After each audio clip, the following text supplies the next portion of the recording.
Praise the lord. సిలువలో యేసుక్రీస్తు వారు పలికిన 7 మాటలు. మొదటి మాట క్షమాపణ వాక్కు. తండ్రి, వీరేమి చేయుచున్నారో వీరెరుగరు గనుక వీరిని క్షమించుము. రెండవ మాట రక్షణ వాక్కు.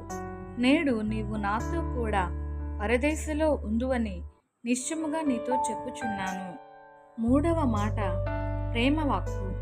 అమ్మా, ఇదిగో నీ కుమారుడు, ఇదిగో నీ తల్లి. నాలుగవ మాట ఆవేదన వాక్కు.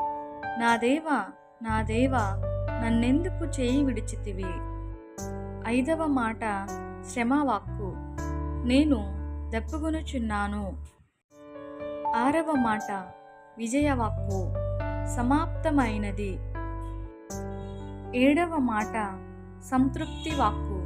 తండ్రి, నీ చేతికి నా ఆత్మను అప్పగించుకొనుచున్నాను.